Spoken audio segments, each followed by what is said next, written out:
my channel, The Amanda Show. Today I am going to share with you some of the best ways to grow your brand on Facebook Live because it's kind of where it's at. So in this video, I'm going to share with you 5 proven ways to grow with Facebook Live and the mistakes to avoid because we've all made them and so have I. And that's what I'm going to share with you today. Are you ready? Are you ready for this? Welcome to The Amanda Show, where I help you discover your passions and turn them into profits, and branding you through video, whether it's live video on Facebook or recorded video on YouTube. Are you ready? Are you ready? Welcome to the journey. Now let's get into the show. So, number 1 of our 5 proven ways to grow your brand on Facebook Live. Number 1 is picking your platform. So for me, using Facebook Live has grown my reach. It has allowed me to create a following, create a tribe, a bunch of people come around. So when I first started, I had to pick my platform.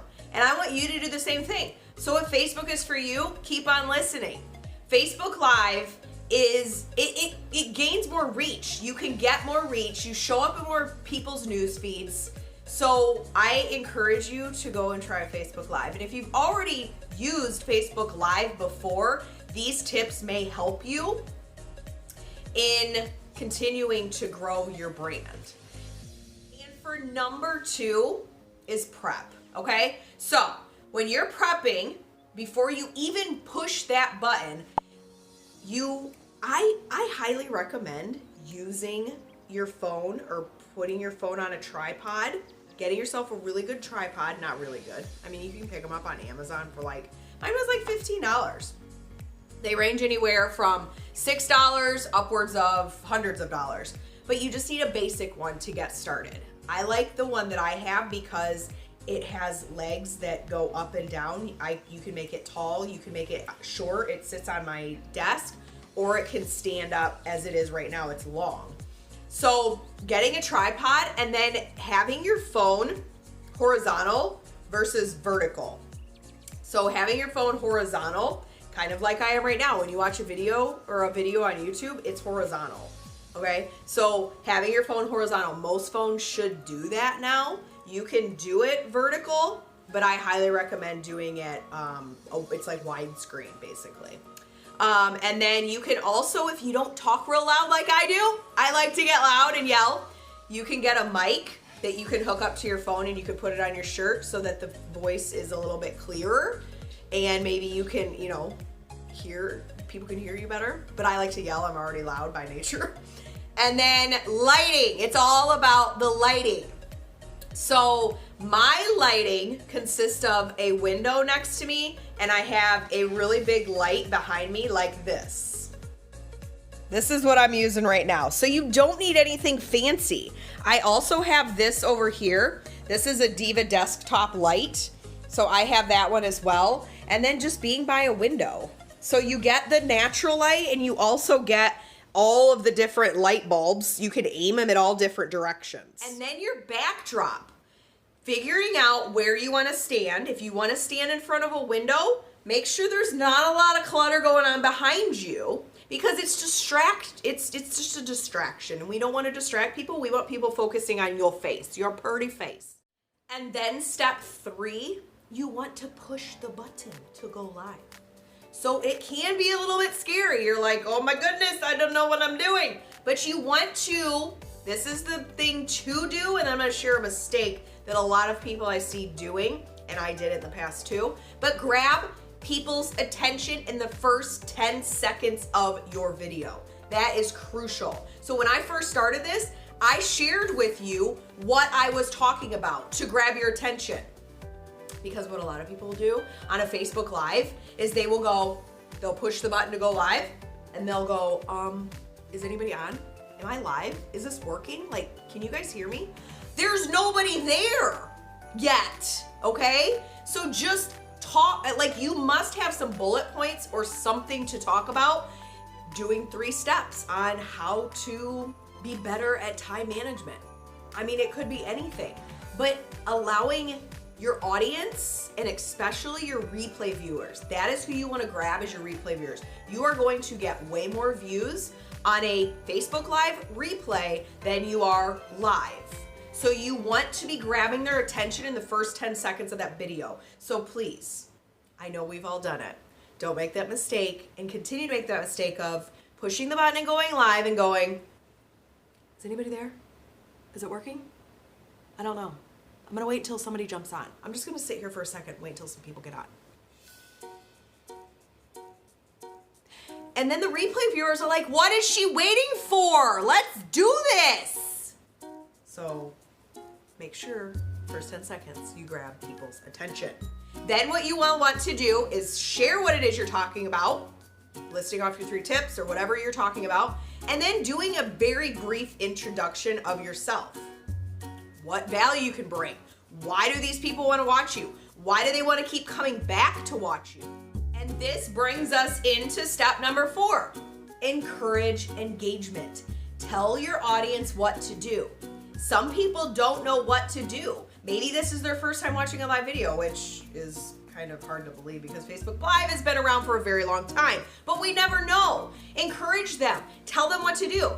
Tell them once you've done your intro and you've shared what you're going to do, and then you do a little brief introduction of yourself, and then you get into it, share with them. Say, hey, give me some hearts if you're on here. Give me some hearts if you're live. And for my replay viewers, throw me a replay and I'll reach back out to you and connect with you when I'm done with this broadcast, or however you want to word it. And also say, I like the wow face, because what happens is when people start pushing that heart button, start pushing that like button, it tells Facebook, the algorithm, we love the algorithm, it can be your friend. It tells Facebook that this is a happening live. Like, let's do this. It puts it at the top of people's news feeds and more people are going to see it. The more comments you get, the better. It is not about the views. It is about the comments. You want more comments versus more views. Yes, we want a lot of views. But if you're having a ton of views, say you have like 500 views, but you only have 5 comments, not good. So we want comments, okay? Lots of them. Encourage them to comment. So as you've done your introduction, all of your stuff, and then you're into the video, say, hey, where are you tuning in from? That's a quick and easy comment for people to reply to. We don't want to be like, oh, how was your day? What are you doing today? That's too in depth. Like they're not going to answer that. I know firsthand. They will not answer that. So ask them where they're tuning in from. Doing things that people can do a quick reply. Like if you're talking about a topic, say, I can relate. Throw me a relate in the comments. People will write relate or a hashtag relate. This brings us in again to number 5, which is content. Knowing what content you're talking about before you go. This is about preparing, and this is about planning.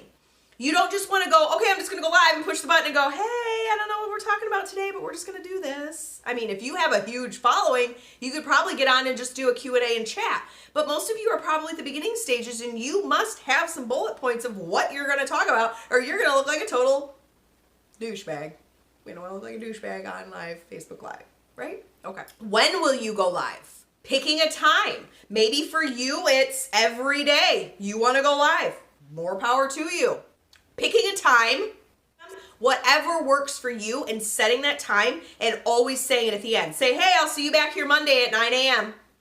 You know? So then people get in that mindset of, oh, she's coming back on. I want to see what tips she has next week or whatever it is. And just getting that word out there and then asking your audience what it is they want to hear about, what they need, what they want to learn. You can ask them that and say, hey, throw it in the comments. I don't need an answer now, but I would love to hear feedback from you. And then close. Boom, done. That is how you begin to go live. Those are the 5 tips, and they work because that is how I did it, and that is how I grew my Facebook following, by live video. A little recap, shall we now? So number 1, picking your platform. Knowing that Facebook Live is for you, and if it isn't, then you need to find something else that is for you. Prep. You've got to have all the tools, the little tools that can get you going. It doesn't have to be expensive. It can be inexpensive to start. And number 3 is push the button. You've got to push the button to do the thing. It can be scary, but it will allow you to grow and find your people, and it will allow them to get to know you, okay? And number 4 is encourage engagement. Encourage engagement. And number 5 is content. Knowing what it is you're going to talk about and knowing how you like to do things. Like for me, bullet points, they work. I write out some bullet points of my steps and I just talk. Some people love notes. If you want to have notes on your computer screen, have it behind you. You can read word for word. Some people do that. So it's figuring out the way that you're going to relay your content. And if you liked what I had to say today, please hit that subscribe button down there and hit the bell so you know when a new video is posted by me. I post new videos every Monday, and make sure you get your downloadable 5 steps to growing your presence on social media. I'll see y'all later.